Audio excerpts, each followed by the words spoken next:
Welcome. Today I'm going to talk to you guys about the first of the real laws of physics, and that's inertia.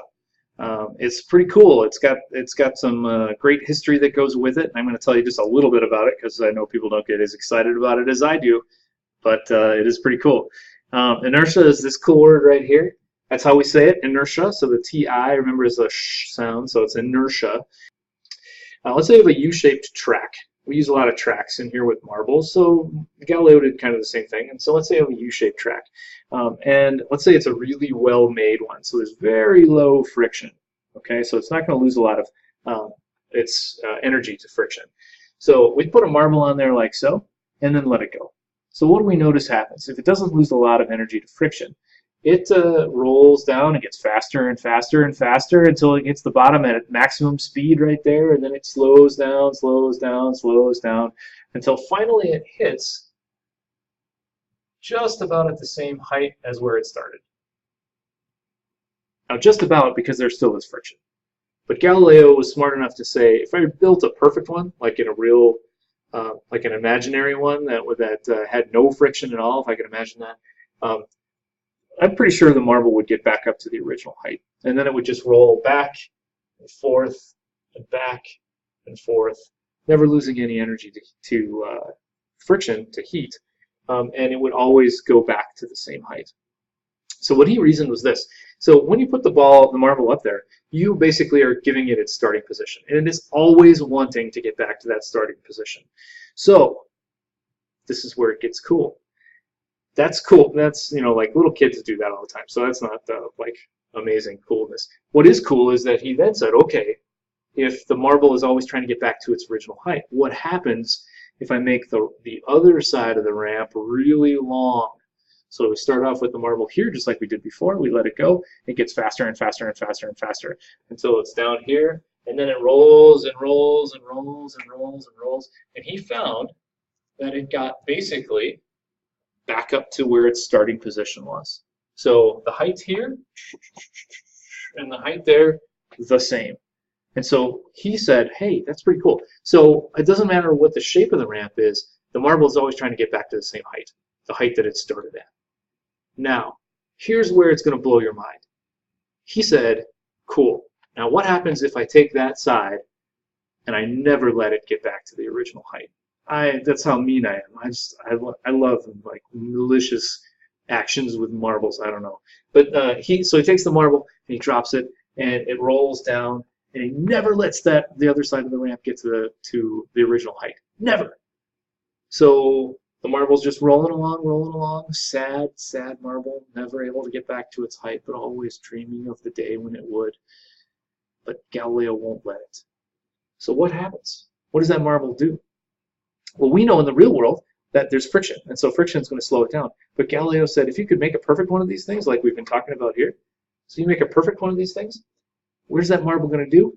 It's just going to keep rolling. It's going to keep rolling, hoping, wishing, wanting that day when it will be able to achieve the same height again. So if he never lets it get up there, but it's always wanting to get up there, it's just going to roll the same way forever and ever and ever. And that is the coolest thing that Galileo came up with, in my estimation. Even cooler, I think, than taking a look at the moons of Jupiter, which was pretty darn. So setting up that experiment, obviously he couldn't do it for real because there was a problem, right? We talked about that just a few minutes ago. The problem is this, that if he does put the marble up here, and he does have a really long track down here, it is going to stop at some point. And so one of the cool things that he came up with, that he really thought about, was as it speeds up and speeds up and speeds up, it's down here now traveling along the horizontal track. And sooner or later it's going to stop, right? So let's just draw it out here. There's our marble right there. So our marble is rolling along, trying to keep trying to get back to the same height that it had originally, but it's not able to. And sooner or later in the real world, it will slow down. You know that, right? So everything does. Even if you take an ice hockey puck, you put it on an ice rink, and you give it a little bit of a push, sooner or later it's going to stop. Why? Because there's something called friction. And so what ends up happening is this. He theorized this, which I think is pretty cool, that if the velocity of the marble is that way, he theorized that there must be something pushing the cart or pushing the marble that way. And he called, well, we call that friction. He didn't call it friction, but we call that friction. And so that push ends up slowing it down. So it takes away some of the velocity. That push is a specific kind of thing in physics called a force. So a force is a push or a pull. And I'm going to add one other thing onto it in a given direction. So you can see now we're talking about directions, so we must be talking about velocities. Also, if I spell it right. There we go. So, forces. What kind of forces are there out there? Is it just friction? Friction's a force, right? No. He said, well, take a look at the marble up here. What caused it to start moving in the first place? Well, there must be a pull downward, and that's gravity. Don't worry about these ways that I've written them out there. We'll talk about that later on.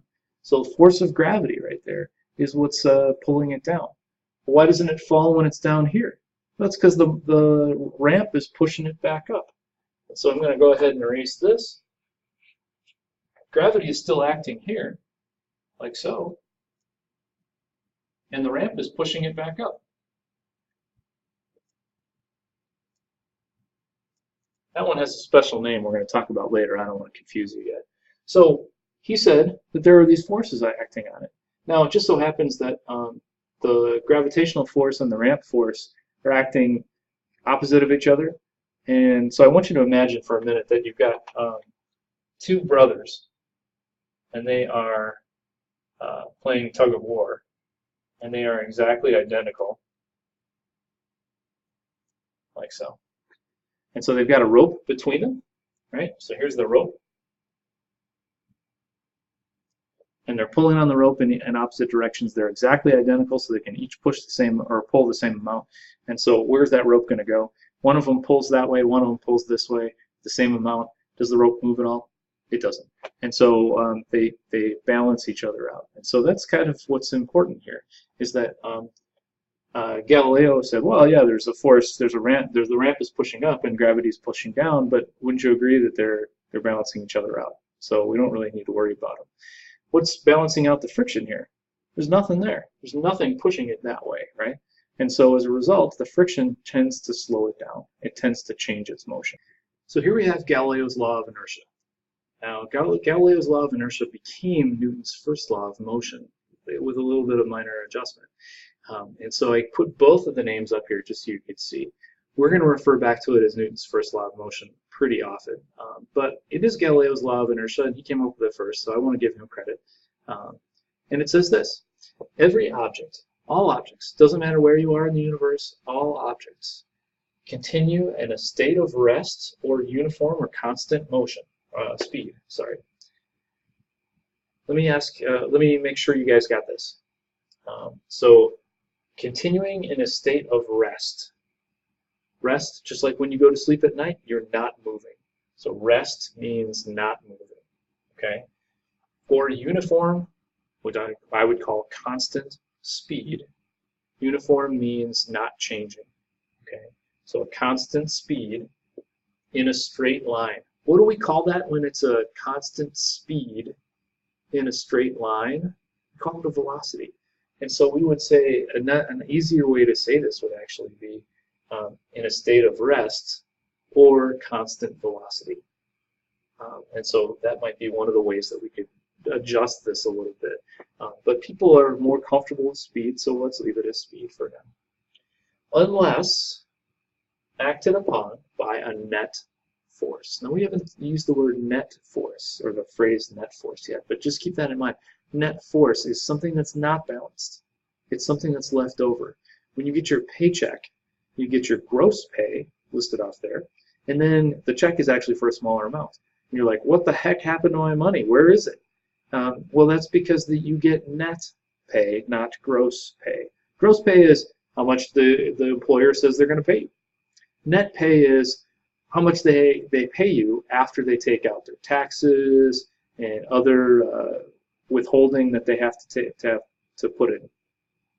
So net is what you actually get. It's what's left over after the government and other groups take out all of their money that they need.